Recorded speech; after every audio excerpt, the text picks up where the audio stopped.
acceptance nung local government, hindi mababayaran ng kontraktor. Okay. Sa tawagin yung kontraktor, tignan mo ulit. Hindi tama itong ginawa ninyo, ayusin mo.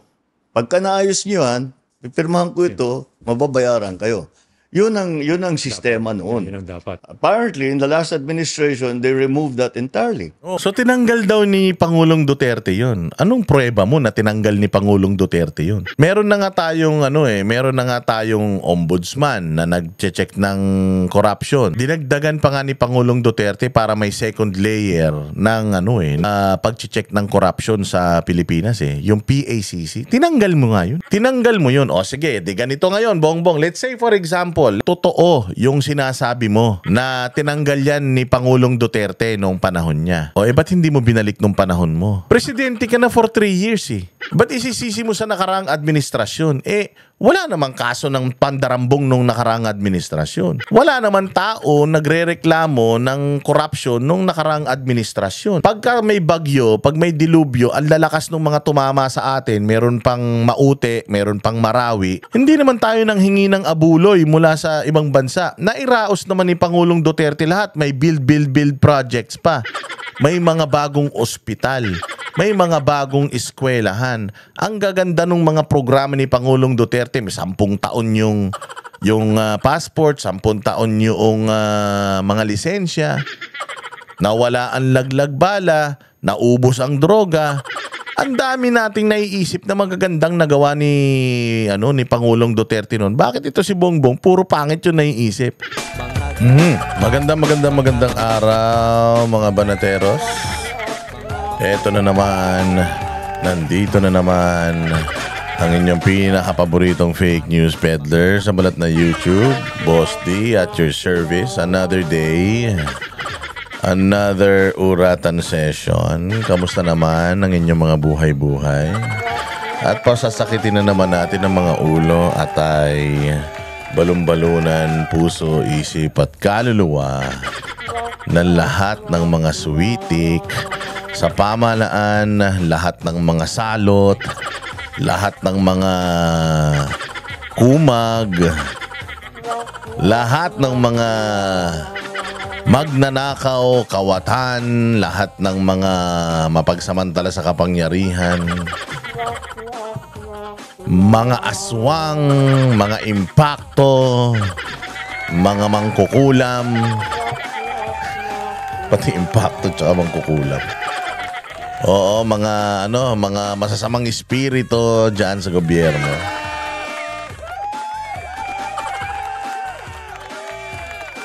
At lahat ng mga mangungupit, mga commission, mahilig mangumisyon. Lahat-lahat yan, mga demonyo, mga satanas at mga hudas. Sabi nga, mga garapata na sumisip-sip, mga garapata, kuto, linta.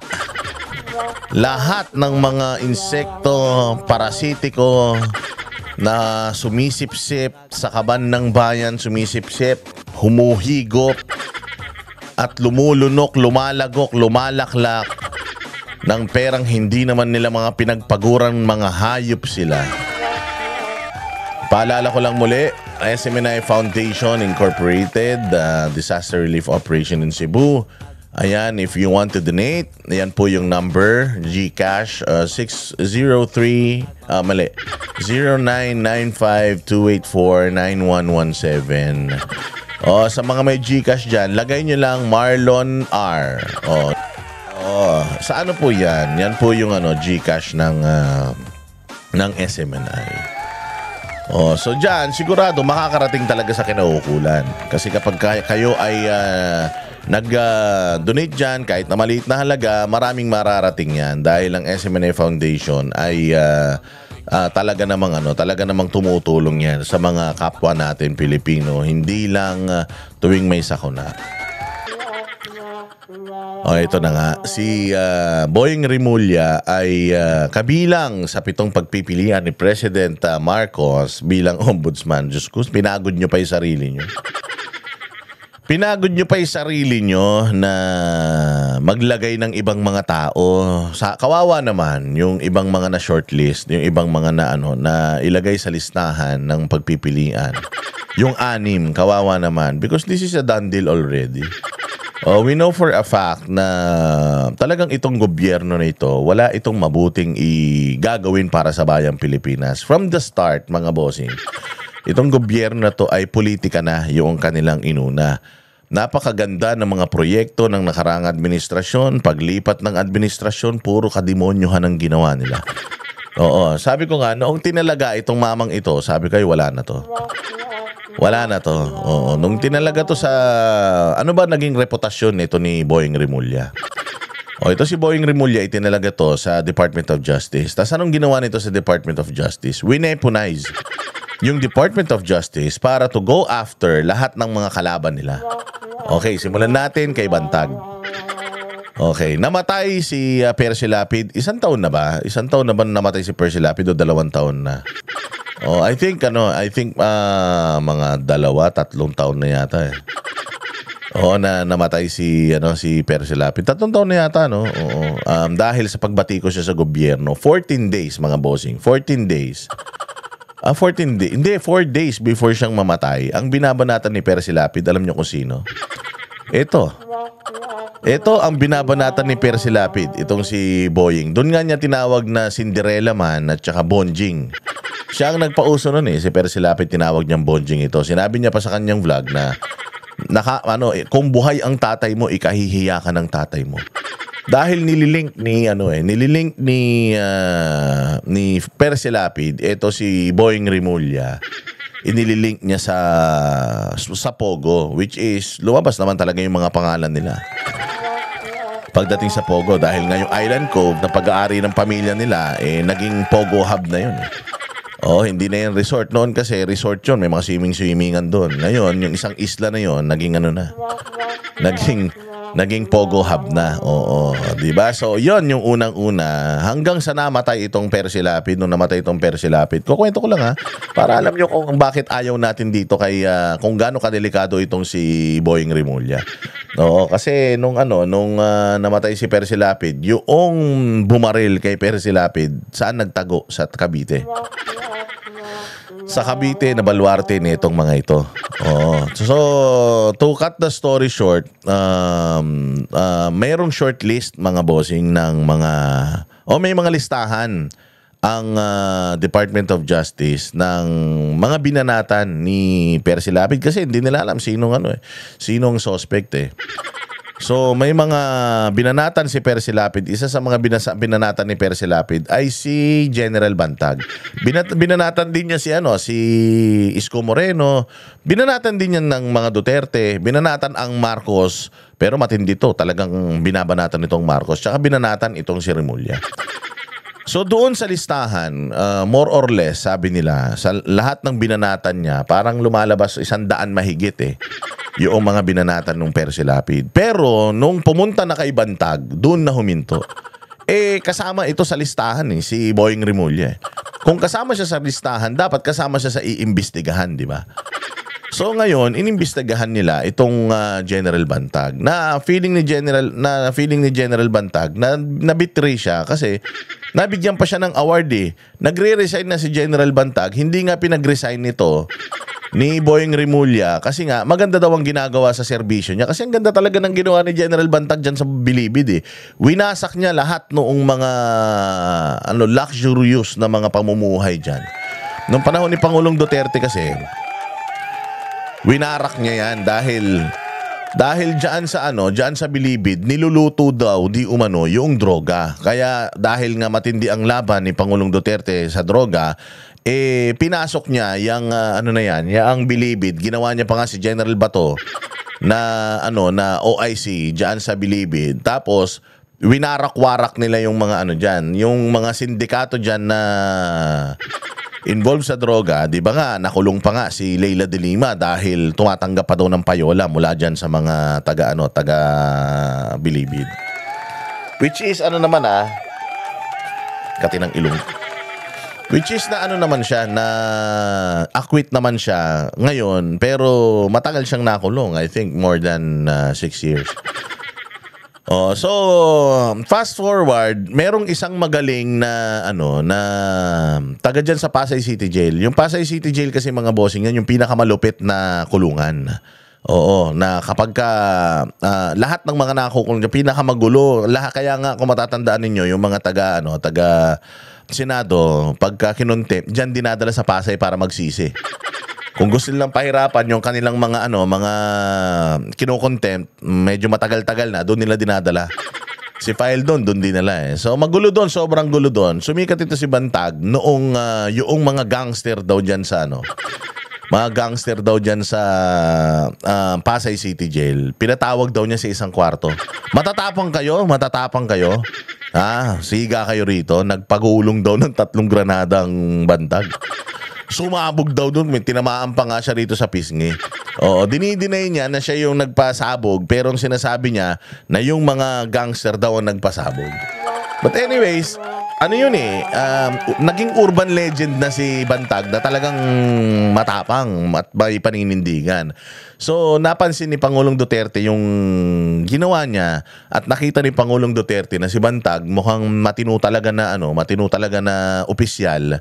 Nilagay niyang Bucor chief sa Bilibid. Noong naging Bucor chief sa Bilibid si Bantag, ang ganda, winarak niya lahat, drugs, pinagpapatay nga niya lahat ng kalapate. Oh, kasi meron palang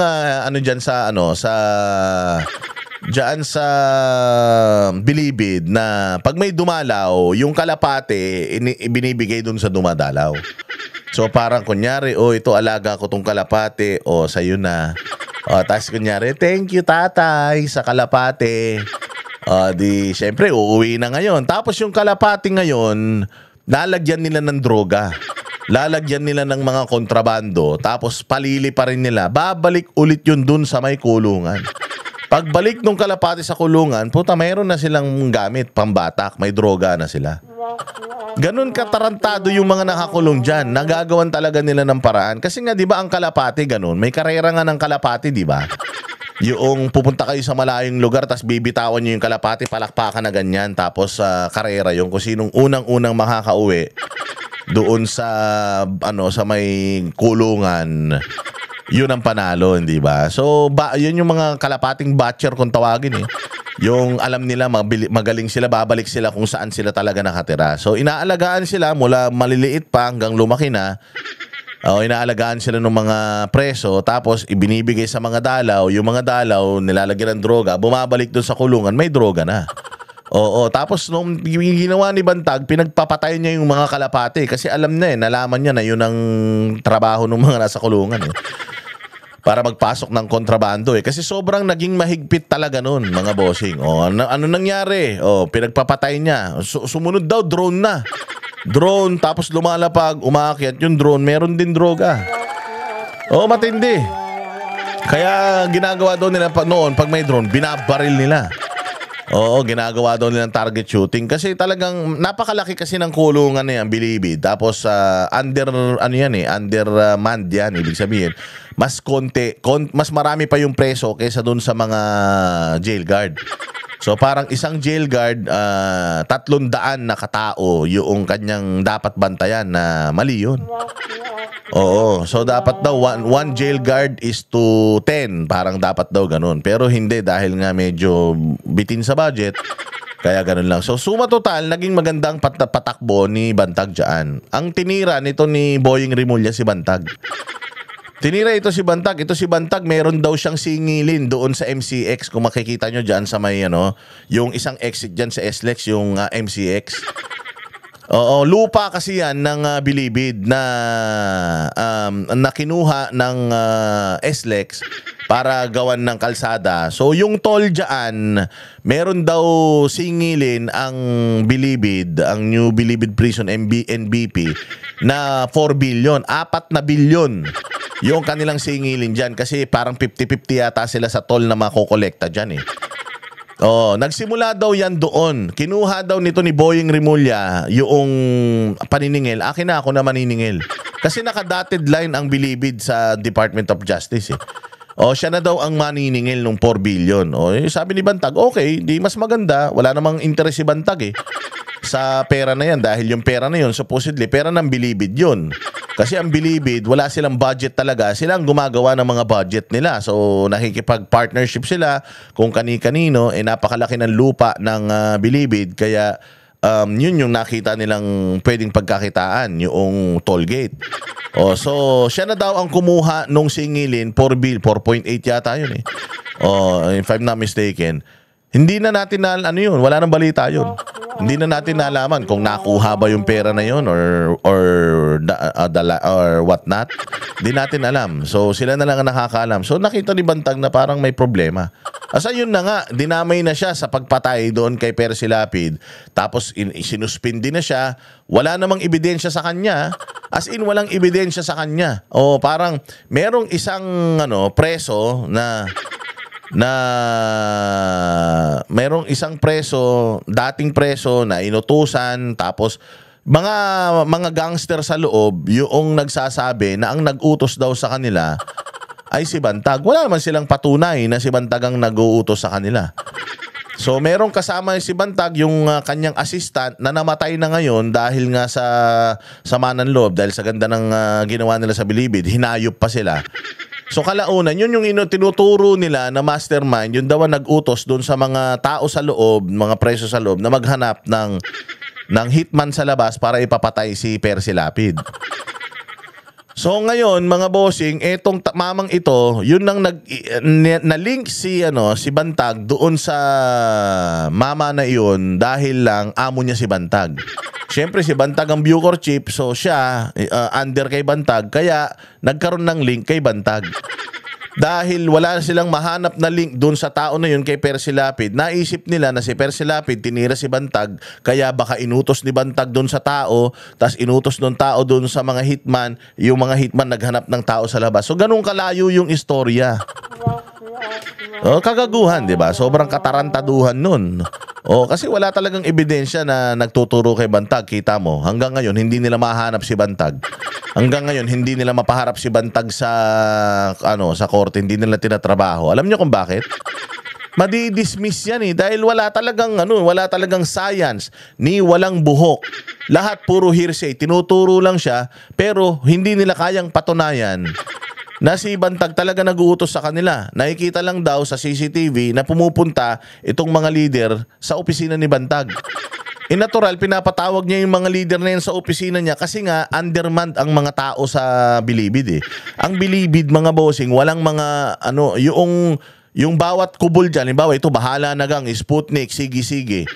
Yung mga leader nun, sila na ang nangangasiwa ng peace and order sa mga sa mga baluarte nila, barabarangay nila doon sa loob. Kasi nga kulang ang tao ng Bucor. So syempre, magre-report yung mga yan. Pupunta sila sa opisina. Pagre-reportin sila, ikaw, anong nangyayari? Kumusta sa'yo?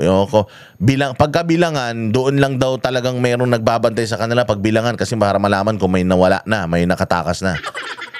Pero yung total pagmamanage noong lugar na yon, halimbawa yun nga yung baluarte, yung mga leader, mga head ng mga gang, halimbawa nga yung mga Sputnik na yan, bahala na gang, Batang City Jail, yung mga head na yan, yun lang yung minimit niya para malaman kung kamusta. Wala tayong problema ha, anong mga reklamo nyo. So yun yung ginagamit nila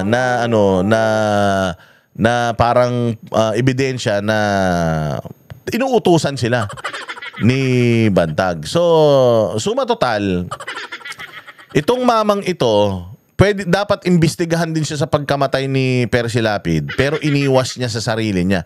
Nila yung ebidensya, nirelease nila papunta kay Bantag para si Bantag ang mapanagot. Kita mo, ano nang nangyari ngayon? Naglagay siya, si Katapang nilagay niya dyan sa Bilibid. Ano nangyari nung nakaraan? May nakatakas. Tapos malaman-laman mo, buhay na baka, pinapasok sa loob. Sila nagkakatay dun. Paano pwede pala yun? Kung sa loob nga ng katawan ng tao, pwede kang maglagay ng kontrabando, sa loob pa kaya ng katawan ng bakang kakatayin na. Diba? So, ang dami na, sabi nung mga kumukontak sa atin ng mga taga Bucor, bumalik na daw yung kabulastugan diyan sa Bilibid. Under the leadership of Boying Rimulya. Pangalawa, Pangalawang ginawa ni Boying Rimulya, yung kay Congressman Arnie Tevez. Wala si Arnie Tevez sa Pilipinas. Nasa ibang bansa nagpapagamot. May nangyaring masama doon kay Governor Digamo. Mantakin mo, ang inisip nila si Tevez ang pumatay. Ang layo-layo ng tao. So eto ngayon, meron silang nahuli, di umano na 10. 10 mga hitman.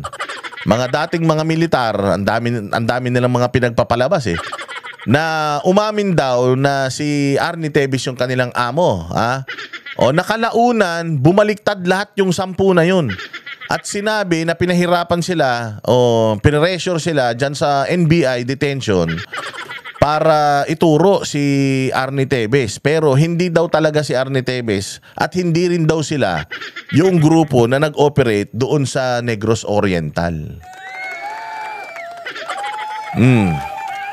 Tinan mo, wineponize ni dahil si Tevez at saka ito magkaaway, wineponize na ito ang DOJ. Anong ginawa? Meron tayong anti-terror bill. Yung anti-terror bill natin, mga bossing, para yun sa mga Abu Sayyaf, para yun sa mga Maute, para yun sa mga NPA. Doon dapat ginagamit yun. Ginamit niya yung anti-terror bill kanino? Kay Arnie Tevez para ma-freeze yung assets niya at saka mapauwi siya dito sa Pilipinas.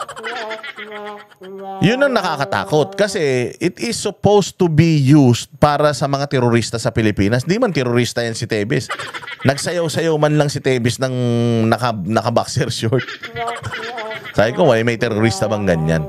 So, yan yung isa sa mga kabalbalan ni Rimulya. So, ano pa yung pinakahuli? Ang pinakahuling kabulastugan nito ni Rimulya, Itong nangyari kay kay Pangulong Duterte. Pero bago 'yan, naging kasapakat din 'yan doon sa sa mga kaso ikinaso kay Pastor Apollo Kibuloy. Dismissed na yung mga kaso na 'yan for 4 years na hindi na gumagalaw yung mga appeal noong mga unang na-dismiss na kaso. Noong ang anak nito ay na-involve sa drugs, nagpatulong kay Pastor Apollo Kibuloy at sinabi niya pa kay Pastor Kibuloy na yung mga kaso mo pwede nang i-dismiss kaya lang wag na muna nating i-dismiss kasi pag dinismiss mo yan, baka yung extradition mo sa Amerika. So wag na muna nating i-dismiss yan.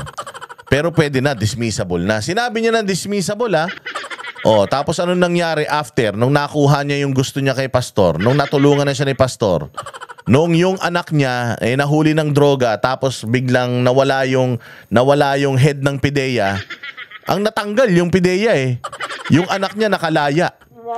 Dismiss yung mga kaso. DOJ secretary ka? May kaso yung anak mo na droga? Tapos hindi ka man lang nag-leave of absence? Siyempre, pwede niyang ma-impluwensyahan yung kaso ng anak niya. Hindi ba? So, eto na.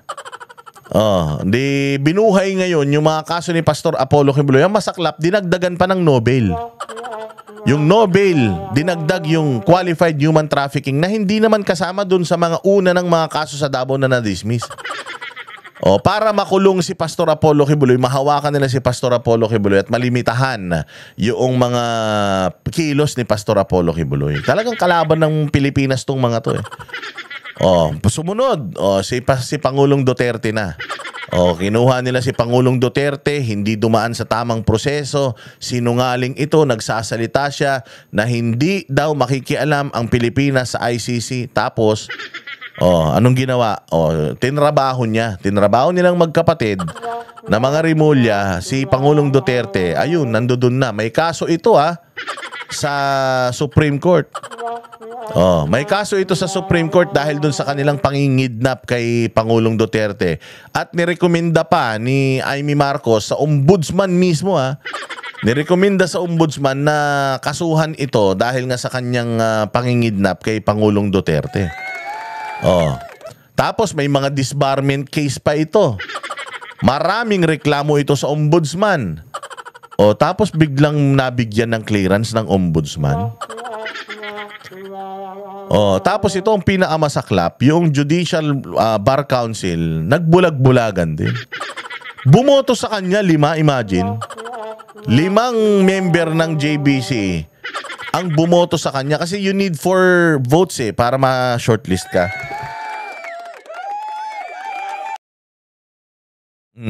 Ayan. So nakakapagtaka bakit kailangan nilang baguhin yung rules, baliin. Marami daw mga nakadakit na mga kaso sa kanya sa ombudsman na inandakit para hindi lumabas sa system. Para mabigyan siya ng clearance. Putang ina niyan. Ginagago talaga nila ang judicial system sa Pilipinas Ang batas talaga sa Pilipinas binabaluktot talaga ng mga ito Meron pang isa yung sinabi nga ni Erwin Tulfo na we have to bend the law, right?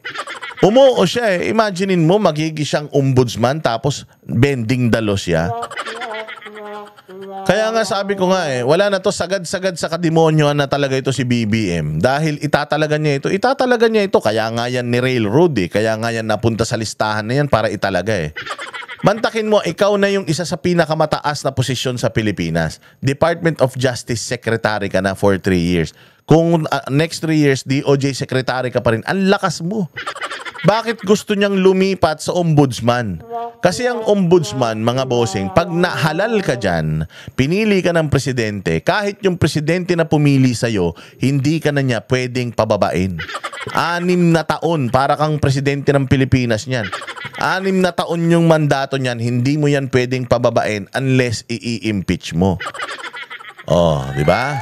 So ganyang kaloko-loko mga yan. Bakit siya nag-interest sa posisyon na yan? Kasi ang trabaho po ng ombudsman, mga bossing, ay kasuhan, imbestigahan lahat ng mga tiga-gobyerno. Lahat ng tiga-gobyerno iimbestigahan niya. So knowing gaano kaloko-loko itong tao na ito, pwedeng magamit talaga sa politika ang kanyang, kung siyang magiging ombudsman, na sigurado naman yan na yan. Magagamit talaga sa politika. Hindi talaga pwede itong si Boying Rimulya maging ombudsman. Ang dami niyang kamag-anak na mga nasa gobyerno Conflict of interest yan, hindi ba? So kung halimbawa siya ang ombudsman, si John Vic Rimulya, halimbawa bumalik na gobernador, nagnakaw sa kaban ng bayan, iimbestigahan ba yan ng kapatid niya? Yung pamangkin nila na na congressman, yung pinsan nila na congressman, yung mga kamag-anak nila ng mga nasa politiko, nagnakaw sa kaban ng bayan. Sa tingin nyo, anong gagawin ng ombudsman? Iimbestigahan niya yung mga kamag-anak niya? Siyempre hindi. Kung halimbawa, itong kamag-anak niya, incumbent parehas, halimbawa parehas konsehal, tatakbong mayor. Nakita niya na malakas yung kalaban ng kanyang kamag-anak. Dahil konsehal yan, pwedeng imbestigahan ng ombudsman yan, di ba? Para magkaroon ng perpetual disqualification, wala nang kalaban yung kamag-anak niya. Ganyan ka-importante ang ombudsman. Ito pang pinakamasaklap. Dahil nga si Inday Sara hindi na-impeach. Si Inday Sara hindi nila makasuhan. Saan nila kakasuhan si Inday? Sa ombudsman. Kakasuhan nila si Inday sa ombudsman ng plunder dahil dun sa 125 million na di umano inubos na hindi naman totoo. Alam naman natin na politika lang. Yun ang gagawin nito ni Boying. Diyan niya ngayon iimbestigahan at siya ngayon ang magpasasampa ng plunder sa Sandigan Bayan.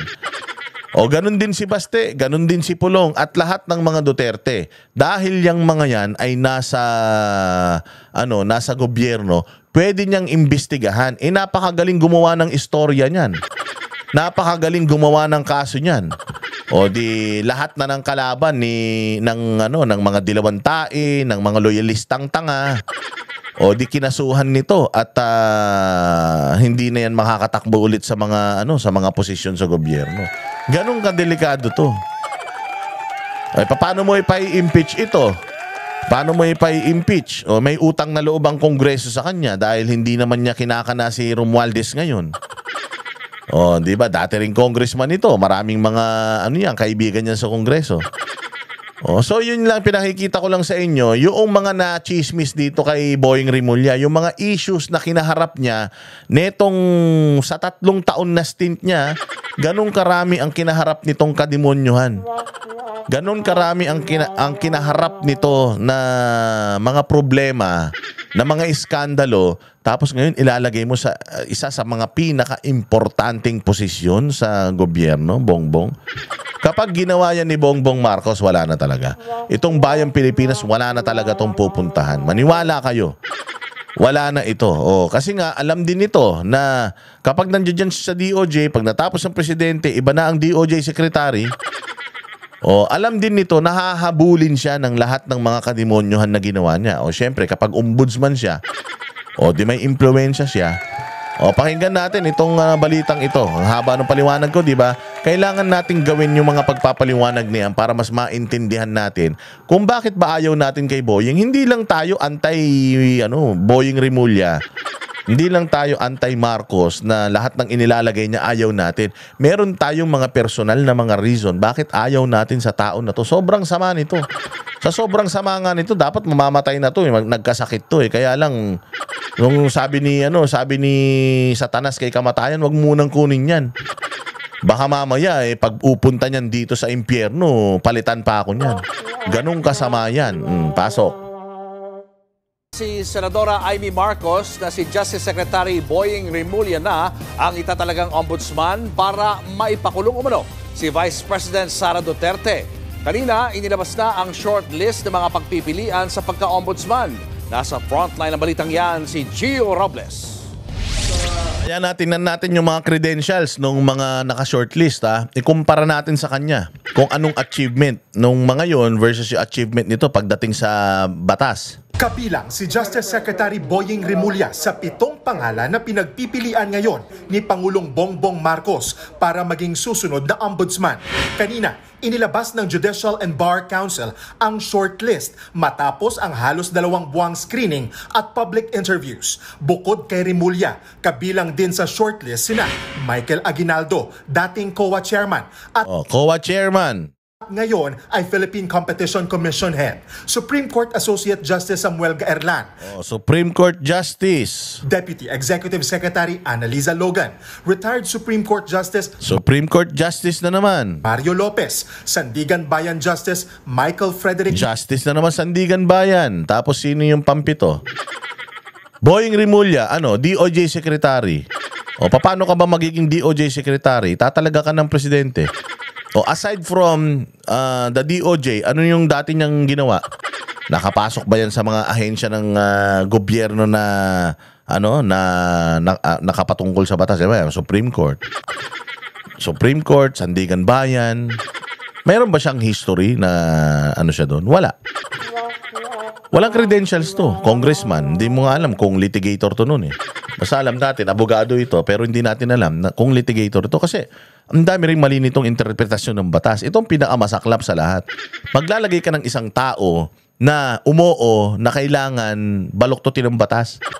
So anong klaseng magiging ombudsman ito? Babaluktutin yung batas. Kay Pangulong Duterte, may batas, hindi sinunod. Para daw sa kanya, ito yung tama. Yung tama sa kanya, mali . So pag naging ombudsman to, anong gagawin nito? Yung iniisip niyang tama, lahat yun puro mali. Patay tayo dyan. Anong mangyayari sa mga politiko natin sa Pilipinas? Baka mamaya ang first order of business yan, lahat ng matitinong mga politiko tanggalin. Puro magnanakaw yung ilagay. Para makakomisyon tayo. Baka mamaya ganun . Kasuhan lahat ng mga matitino.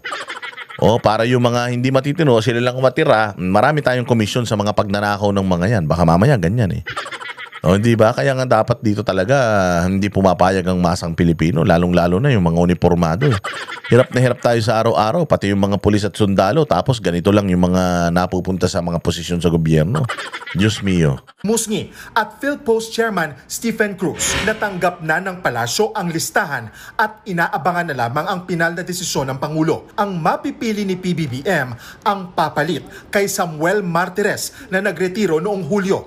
Ayon sa batas, may hanggang October 30 ang Pangulo para magtalaga ng bagong ombudsman. Matipid naman sa pahayag si Rimulya sa isang ambush interview. I'll still be reporting for work here for sure. Tomorrow, tingnan natin how it goes. I think the shortlist was submitted already. But that's all I know. Wala pa akong update. It's a work in progress. Diba? I mean, you are a DOJ secretary already. I mean, that is, to me, magandang posisyon na yan. I mean, napaka, ano na yan, lakas na posisyon na yan. Bakit mo pa gusto mag-ombudsman? Para makatakas sa accountability, gano'n? Di ba? I mean, talagang alam mo na may masamang balak eh. Walang matinong balak talaga ito si Boying. Mandato ng ombudsman na imbestigahan at panagutin ang mga opisyal ng gobyerno sa mga kaso ng katiwalian. Sa Facebook post ni Senator Amy Marcos, sinabi niya ngayong Lunes nakatakdang hirangin si Remulla bilang ombudsman, bagay na hindi nangyari. Nauna nang giniit ng senadora na may mas malalim daw na dahilan kung bakit si Remulla ang itinutulak para sa pwesto. There is a very ominous reason. It's the new phase in the effort to get rid of VP Sara before 2028.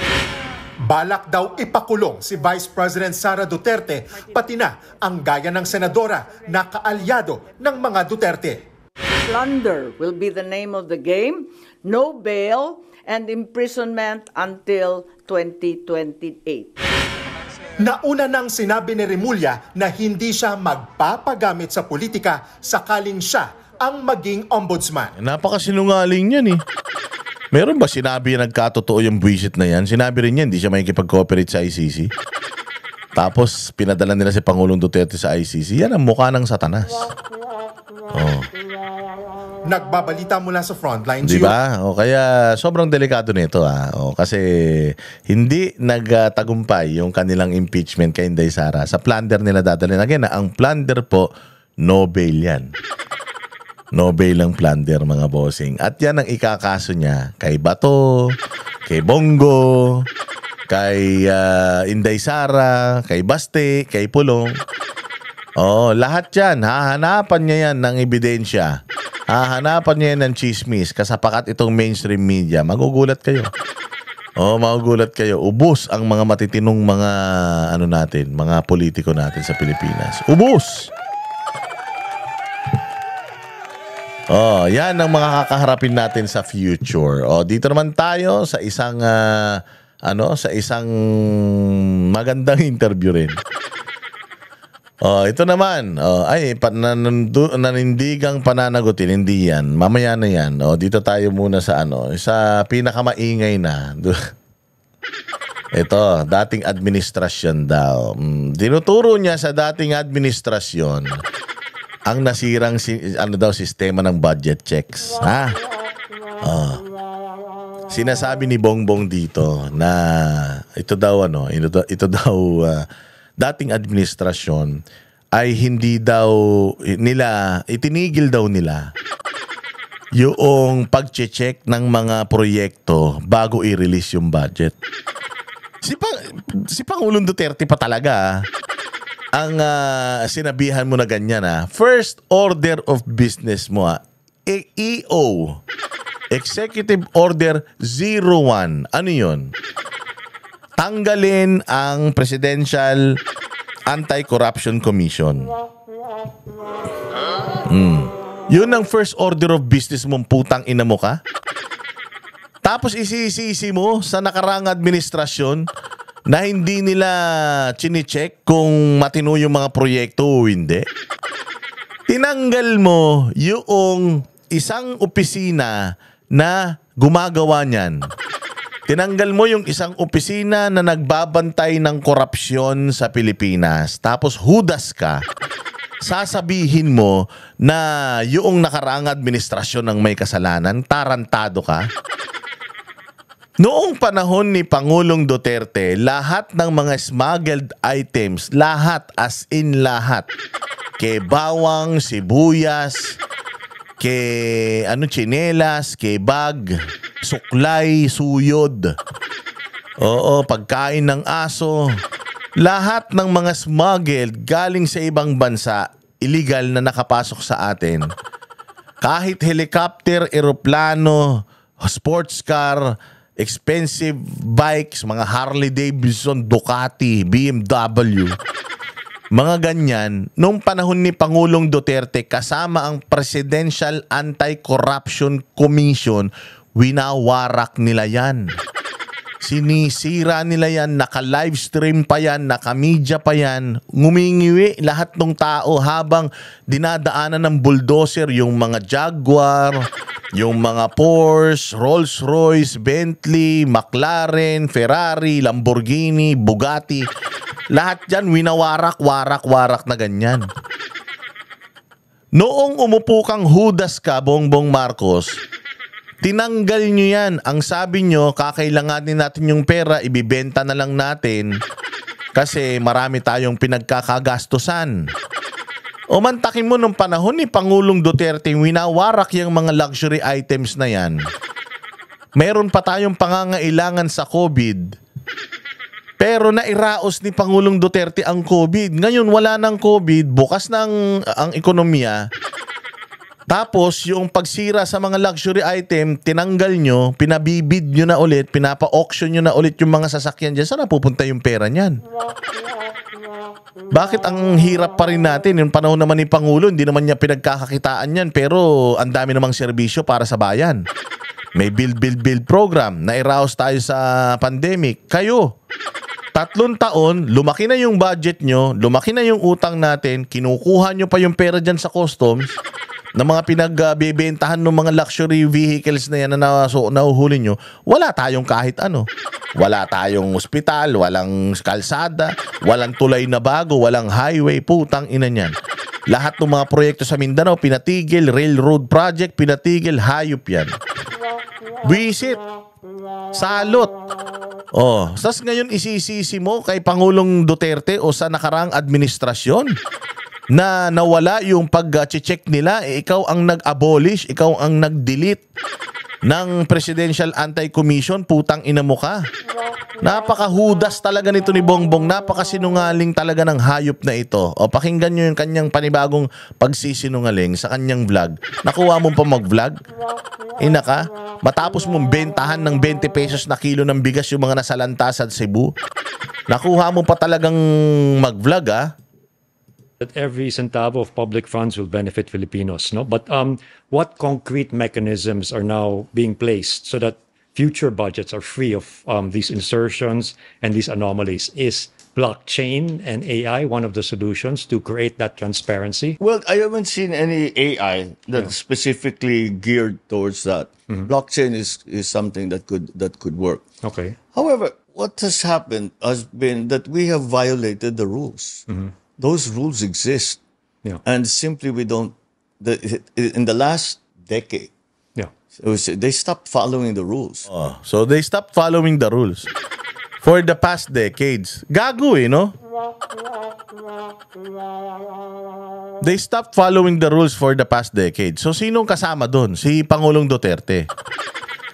So ang sinasabi niya, since the start of pamumuno ni Duterte, tinigil na nila yung, ano yung rule na yon? Pakinggan muna natin kung ano yung rule. For example, when I was in local government, when national government came in and was going to do a construction, they come in, they do the project. And then at some point, they come back to the local government executives and say, tapos na. Oh. Natapos namin yung project. Inspeksyonin nga namin ngayon yon. Pag nakita namin hindi maganda ito, hindi tama itong ginawa ninyo. Sign it, yeah. Hindi ko pipirmahan yung Yeah. acceptance. Dapat, pag hindi ko pinirmahan yung acceptance nung local government, hindi mababayaran ng kontraktor. Okay. Sa tawagin yung kontraktor, tignan mo ulit. Hindi tama itong ginawa ninyo, ayusin mo. Pagka naayos nyo yan, pipirmahan ko ito, mababayaran kayo. Yun ang sistema noon. Yun ang dapat. Apparently, in the last administration, they removed that entirely. Oh. So tinanggal daw ni Pangulong Duterte yon. Anong prueba mo na tinanggal ni Pangulong Duterte yon? Meron na nga tayong ombudsman na nagche-check ng corruption. Dinagdagan pa nga ni Pangulong Duterte para may second layer ng pag-check ng corruption sa Pilipinas eh. Yung PACC, tinanggal mo nga yun eh. Tinanggal mo yun. O sige, di ganito ngayon, Bongbong. Let's say for example, totoo yung sinasabi mo na tinanggal yan ni Pangulong Duterte noong panahon niya. O ba't hindi mo binalik nung panahon mo? Bakit hindi mo binalik nung 2022? Presidente ka na for 3 years eh. Ba't isisisi mo sa nakaraang administrasyon? Wala namang kaso ng pandarambong nung nakaraang administrasyon. Wala naman tao nagrereklamo ng corruption nung nakaraang administrasyon. Pagka may bagyo, pag may dilubyo, ang lalakas ng mga tumama sa atin, meron pang Maute, meron pang Marawi. Hindi naman tayo nang hingi ng abuloy mula sa ibang bansa. Nairaos naman ni Pangulong Duterte lahat. May build projects pa. May mga bagong ospital. May mga bagong eskwelahan. Ang gaganda ng mga programa ni Pangulong Duterte. May 10 taon yung passport, 10 taon yung mga lisensya. Nawala ang laglag bala, naubos ang droga. Ang dami nating naiisip na magagandang nagawa ni Pangulong Duterte noon. Bakit ito si Bongbong? Puro pangit yung naiisip. So ang sinasabi niya, tinanggal daw ng Duterte administration yung sistema ng pag-check ng mga proyekto. Kung tinanggal niya noon, 3 years na ikaw na presidente, ba't hindi mo binalik?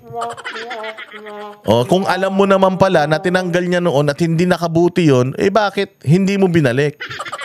Imaginein mo kung totoo yung sinasabi mo, papayag ba naman si Pangulong Duterte na tatanggalin yan? Tarantado talaga to, putang inan to Nakuha mo pang manisi, wala ka nang ginawa sa Pilipinas. Wala ka nang natapos, wala ka nang nasimulan, nakuha mo pang manisi. Ikaw ang may problema, Bongbong Ang problema dito, Bongbong, tanga ka Yung 2025 budget, pinirmahan mo ng palpak Napakaraming insertions. Mantakin mo insertions mula nung umupo ka 2023, 2024, 2025. Yung tatlo, ang insertions nagkakahalaga ng isang trilyon, mahigit trilyon. Tanginan yan. Yung kay Napolis, 10 bilyon lang yung ninakaw ng Napolis na yan. Kasapakat yan. Kasama yan si Bongbong sa magnanakaw noon kay Napoles. Diba? Isang lang yan. Isang 10 bilyon. Ito ngayon trilyon. Pag-upo mo, 3 trilyon yung posibleng nanakaw sa bayang Pilipinas. Tapos isisisi mo kay Duterte. Isisisi mo kay Pangulong Duterte. Meron ngang isang budget na vinito si Pangulong Duterte. Nag-revert tayo doon sa previous budget dahil nakikita ni Duterte na madaming mga insertions. Tarantado. Ikaw ang magnanakaw. Ikaw, ang pinsan mo at si Zaldico, kayo yung magnanakaw tas isinisisi nyo sa ibang administrasyon. Ang tatay mo magnanakaw, ang nanay mo magnanakaw, gusto mo matino ka? Magnanakaw kayong lahat.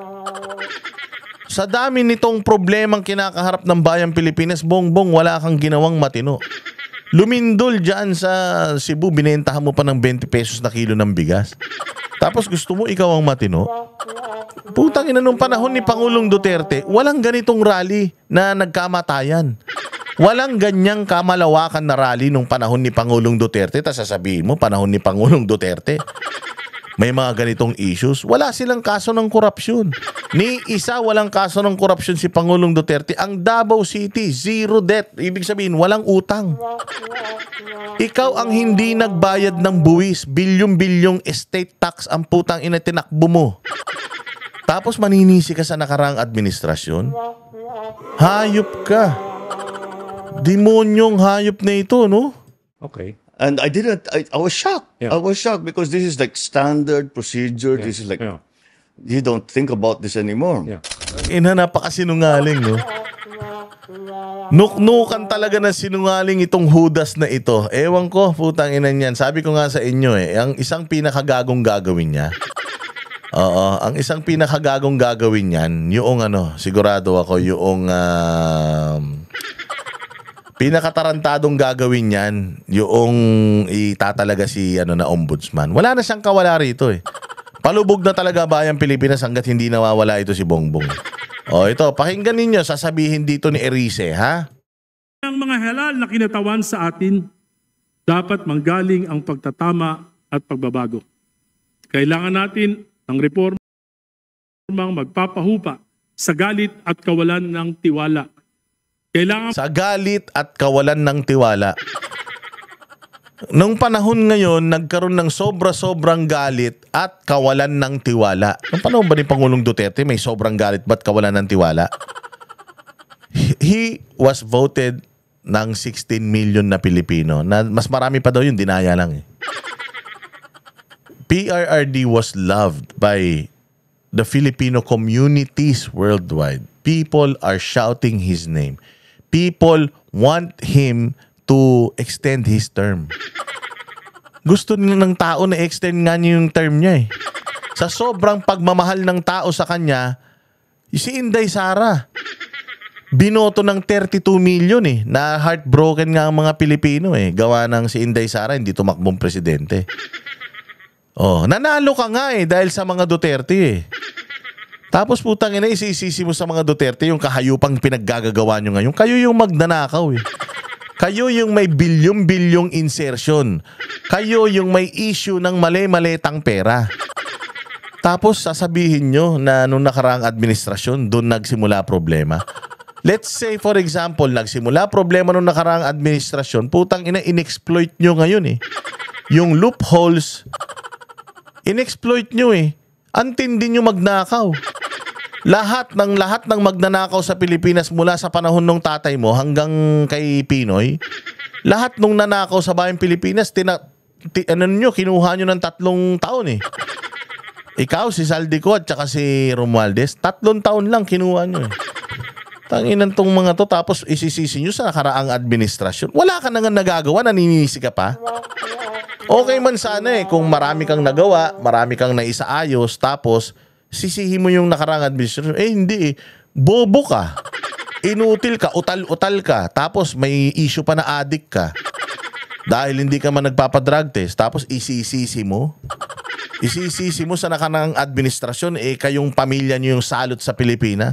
Tingnan mo yung anak mo, mayroong lindol sa Cebu. Binabagyo yung probinsya nyo ng norte.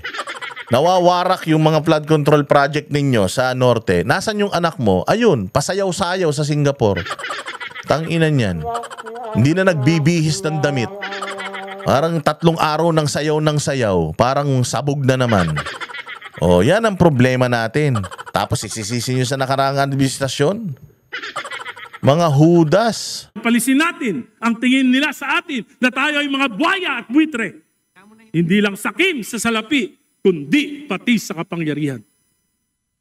Kung mananalamin lamang tayo at magbubulay-bulay, makikita natin sa kabila ng ating tikas sa ating mga posters noong nakaraang halalan ay may balot ng kadiliman na kumukulob sa ating mga larawan ngayon. Huwag na nating hintayin na ang mamamayan mismo ang mag-aklas o ang kasundaluhan ang gumawa ng mga bagay na yayanig sa ating demokrating kung pamumuhay. Kailangan natin ng reformang magpapahupa ito. Bold reforms must emanate from this house. I therefore, with all humility and with nothing in my heart and mind but to help restore faith in our institution through meaningful reforms. Though painful to most of us, I offer this call. Ngayon pa lamang, humihingi na ako ng kapatawaran sa inyo, sa mga masasaktan ko. Sana hindi kayo magtanim ng galit. This is for our institution. This is for our country. This is for our people. Ayan, sinabi dito ni Erice, hindi ko lang na-capture. Sinabi niya rito na ang 19th Congress, sa 19th Congress nagsimula or talagang sobrang laki noong nagawang pagnanakaw sa Kabanang Bayan. 19th Congress. Sino ng presidente ng 19th Congress? Si Duterte ba? Ang presidente ng 19th Congress, si Bongbong Marcos. Ikaw, Bongbong, nagsimula sa 19th Congress. Yung kabulastugan, yung mga blanco-blanco, yung mga lintik na bilyong-bilyong mga insertion, nagsimula yan sa 19th Congress. Sa Kongreso, nagsimula i-draft yung paghahati-hati ng pera. Tapos napunta sa Senado, tapos ang pumirma ikaw. Tapos punyeta ka, ang may kasalanan si Duterte. Ikaw ang nagnakaw Kasama mo, pinsan mo, tas ang may kasalanan si Duterte. Galit na galit nga si Erice dito eh. Sabi niya sa Kongreso nagsimula yung kasalanan. O pat sinisisi ni Bongbong Marcos sa nakarang administrasyon na naman. Ay, nako Bongbong. Oh, ganyan daw ang tanga. Ang tanga daw at ang bobo mahilig manisi. Oh, kaya ang hilig-hilig mong manisi, sinisisi mo na naman yung nakarang administrasyon. Oo, Diyos ko po. Oh, ito. Anong sabi nung isang finance official, sino ba ito? Yung parang bata rin to ni Romualdez eh. Oh, pero tingnan natin ano masasabi niya. Pagdating sa mga anomalya sa gobyerno, partikular na sa mga infrastructure projects sa iba't ibang lugar sa bansa. Ayon sa dating Undersecretary ng Department of Finance at ngayon profesor sa UP College of Economics. Ayan tao ni to. Tao ni Bongbong to. Appointee niya ito na nag-resign. Dahil sa pagnanakaw nila, hindi na nito naatim eh, yung mga pagnanakaw sa gobyerno, kaya nag-resign to eh. May manipulasyon umano pagdating sa nangyayaring korupsyon sa gobyerno. Kaya kasama po sa panawagan natin ay panagutin ang lahat ng mga kurakot. Hindi lang mga congressman, hindi lang mga senador, kung hindi yung nasa executive. Kasama sa executive branch ay ang Pangulo, Pangalawang Pangulo, ang mga miyembro ng gabinete at ang iba pang opisyal ng attached agencies. Paghalimbawa ng ex-finance official, hindi lang natatapos ang anomalya sa flood control projects, kundi sa iba ring ahensya ng pamahalaan. Gayaan niya ng malaking pondo na inilalaan sa social services, ngunit napipilitan ang mga apektado ng lindol sa Cebu na matulog sa loob ng plastic. Ang laki-laki ng pera ng social services, ng social welfare, tapos sa tuwing may dilubyo, ganito ang itsura natin. Oh, anong ginagawa ni Bongbong? Nagtatayo ng tent city. Tanga talaga eh. Si Pangulong Duterte hindi tent city itatayo niya. Matibay na relocation site. Tent city, tanga. Zero budget ng PhilHealth noong 2025 habang 60 billion pesos lamang ang binalik sa... Di ba? Ito pang PhilHealth. Isa pa yan, Bongbong eh. Ninakawan niyo yung PhilHealth ng 89 million ang ibinalik niyo magkano lang? 89 billion ang ibinalik niyo 60 billion. May kulang pa kayo. Tapos yung 60 billion na yung kinuha mo pa sa iba-ibang ahensya. O, nasa na yung pera nito? Ikaw ang hari ng kawatan eh. Kayo magnanakaw, tas isisisi nyo sa nakarang administrasyon. Ay, talaga ah. Naturang state health insurer ngayong 2026. Ayon kay Magno, malinaw itong pagnanakaw ng tax at dignidad ng taong bayan. Panagutin ang lahat ng mga korap, hindi lamang sa legislature, kung hindi pati sa executive. Sino ba ang nag-a-approve ng mga proyektong yan? Sino ang nagpa-prioritize pagkatapos aprubahan ng Congress? Sino ang naglalabas ng pondo? Kaya yung mga maang-maangan acting ng mga opisyal ng gobyerno, dapat hindi natin yan binibili. Anya, Ayun, dapat wag niyong bilhin yung mga vlog-vlog na yan ni Bongbong. Mga pagsisisi niya sa nakarang administrasyon na lungkot-lungkot ko na. Nagalit na ako. Nasyak ako. Putang ina mo. Masasyak ka. Ikaw ang pumirma niyang budget, gago. Kayo yung nagnakaw, nasyak ka. Baka nasyak ka dahil nahuli kayo. ang mga ganitong gawain ay hindi lang politikal, kundi halimbawa ng moral corruption o kawalan ng pagpapahalaga sa taong bayan at nagiging karaniwan ang paggawa ng katiwalian sa lipunan. Evan Alvarez, UNT. Ayan, oh. Hindi dapat makawala ang executive. So lahat na nangyayari na ito, sabi ko nga sa inyo, the logic applies to, or the law was applied to Pangulong Duterte. Noong maraming namatay sa war on drugs, si Pangulong Duterte ang sinisi ng bonggang-bongga. Diba? Ngayon nakakulong sa ICC. Tapos ngayon, sa napakaraming korupsyon, si Bongbong ang pumirma, tapos salba siya. Porket siya ang nag-expose, tanga, hindi ikaw ang nag-expose. Ang nag-expose, Bagyo. Ang nag-expose sa inyo, sa mga pagnanakaw ninyo, kayo mismo. Sobrang ganid ninyo, umambun lang, puta nasira na yung mga flood control project nyo. Pinagyabang mo sa zona mo, tapos nadurog yung mga flood control ninyo. Malaman-laman, wala pala talagang flood control. Hayop yan. O, so sinong may kasalanan, Bongbong? Si Duterte pumirma ng 2025 GAA? Tarantado. Kung noong panahon ni Pangulong Duterte sinisi sa kanya yung war on drugs, dapat sa panahon mo, isisi din sa iyo yung corruption. Dapat talaga ikaw ang unang-unang bitayin. Oh, mga hayop.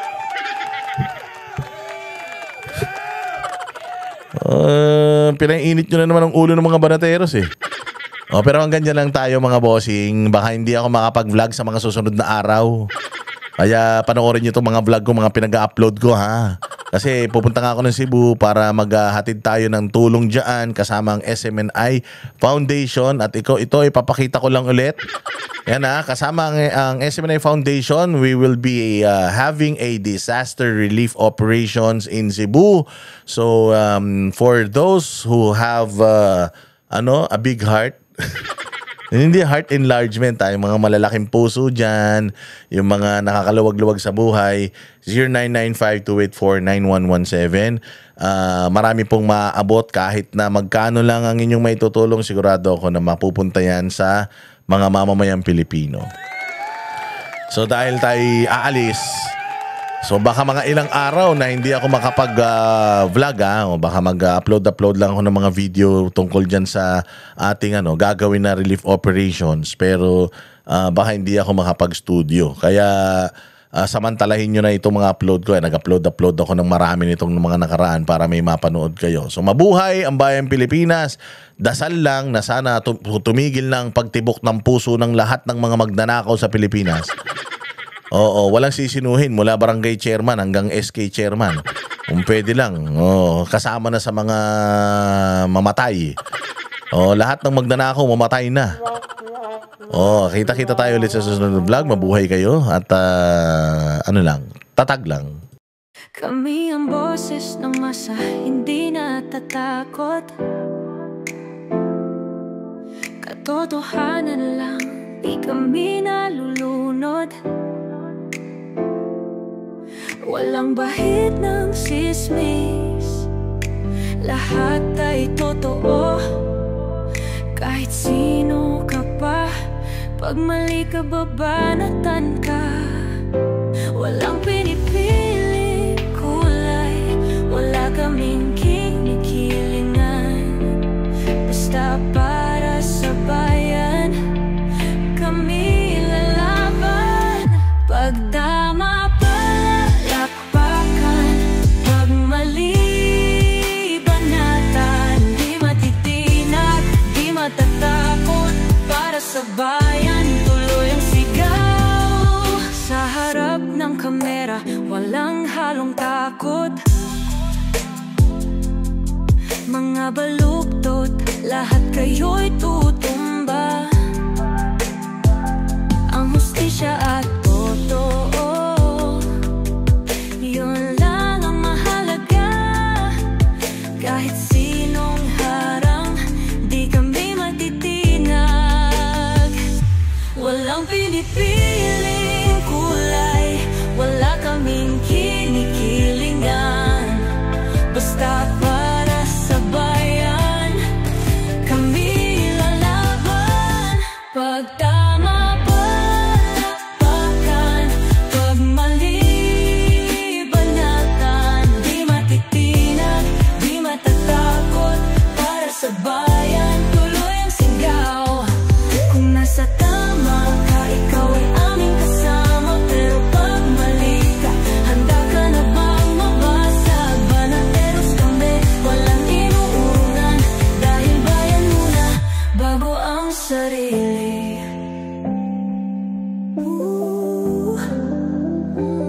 Bago ang sarili.